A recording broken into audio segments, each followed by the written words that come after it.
이어서 간추린 소식입니다. 농림축산식품부가 이상고온에 따른 벼멸구 피해를 복구하기 위해 재난지원금을 지급하고 금융지원 등에 나서기로 했습니다. 농식품부는 벼멸구 피해를 본 농가 17,000여 곳에 재난지원금 183억 원을 지원하기로 결정했습니다. 또 피해 정도에 따라 농업정책자금 상환을 연기하고 이자를 감면해 주기로 했습니다. 농가 경영을 위한 자금이 추가로 필요한 경우에는 금리 1.8%의 재해대책 경영자금을 지원하기로 했습니다. 벼멸구는 벼 줄기에서 기생하며 즙액을 빨아먹는 해충으로 벼를 말라 죽게 하는 피해를 입힙니다. 정부가 파악한 벼멸구 피해 농지는 여의도 면적의 77배에 해당하는 22,000여 헥타르에 달합니다. 예금자 보호 한도가 24년 만에 5천만 원에서 1억 원으로 상향됩니다. 여야는 이번 정기국회에서 예금자 보호 한도를 기존 5천만 원에서 1억 원으로 높이는 예금자 보호법 개정안을 처리하기로 합의했습니다. 예금자 보호 한도는 은행 등 금융회사가 파산해도 고객이 맡긴 예금을 일정액까지 보장해주는 제도입니다. 개정안이 처리되면 더 많은 고객이 예금을 안전하게 보호받을 수 있어 금융 소비자의 편익이 커질 전망입니다. 또 금융회사 위기 시 예금 인출을 서두르는 사례가 줄어들어 금융시장 안정에도 기여할 것으로 기대됩니다.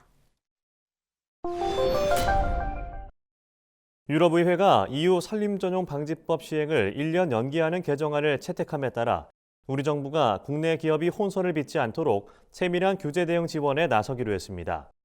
EU 산림전용 방지법은 온실가스 배출과 생물 다양성 저해를 일으키는 산림 전용을 막기 위해 도입된 법안입니다.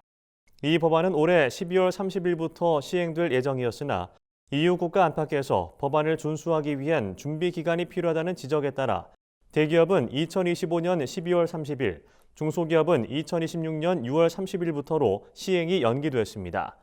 산림청 관계자는 국내 기업의 EU 산림 전용 방지법 대응을 지원해 국산 목재와 임산물의 국제적 경쟁력을 강화해 나가겠다고 말했습니다. 전라북도가 18일 전북형 저출생 대책을 발표하면서 청년과 신혼부부에게 임대료가 반값인 반할주택 500호를 공급하겠다고 밝혔습니다. 입주 후 자녀를 출생하면 반값인 임대료를 전액 감면합니다.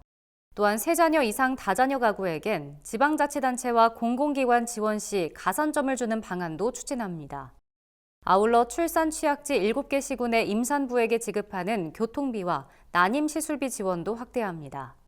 최대 90만 원의 남성 육아 휴직 장려금 제도도 시행합니다.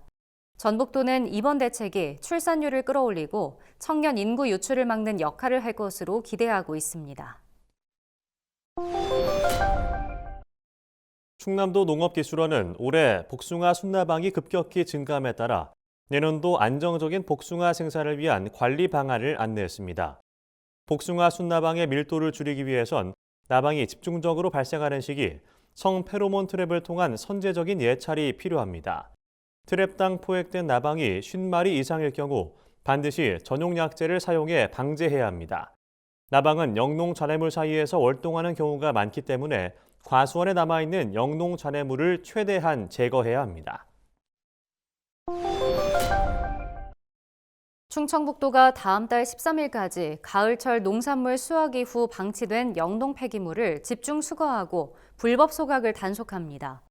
집중 수거 지역은 경작지와 농촌마을 주변 도로입니다. 충북도는 도농업기술원과 함께 영농 폐기물 분리배출 요령과 수거 보상금 제도를 안내해 마을 주민들의 적극적인 참여를 유도할 계획입니다.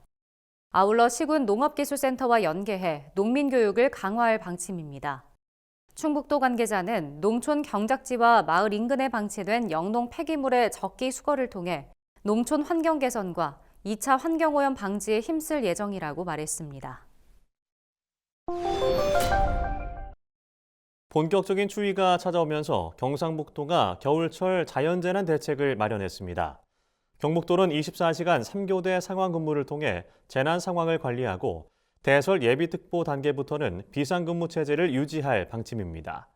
또 제설제 만여 톤과 제설 장비 3,900여 대를 확보해 산악마을 고립 예상 지역의 안전 관리와 제설 취약 구간을 관리합니다. 아울러 한파 취약계층을 보호하기 위한 특별 관리를 진행하고 한랭질환 응급의료기관도 가동할 방침입니다. 경북도 관계자는 인명피해 제로, 재산피해 최소화를 목표로 이번 겨울철 자연재난을 완벽히 대비하겠다고 말했습니다. 강원 원주시 농기계 임대사업소가 증축을 완료해 농민들에게 더욱 편리하고 다양한 서비스를 제공합니다. 농기계 임대사업소는 농민들이 저렴한 임대료로 필요한 기계를 빌릴 수 있는 곳입니다. 증축을 완료한 새 임대사업소는 이전보다 넓은 공간과 안전시설을 갖춰 농기계 운반 시 발생하는 상하차 사고 위험을 줄여줄 것으로 기대됩니다. 운영 시간은 오전 9시부터 6시까지로 관내 농업인을 대상으로 개방합니다. 원주시 관계자는 앞으로도 농업인의 소득 증대와 농업 생산성 향상을 위한 다양한 지원 방안을 마련하겠다고 전했습니다.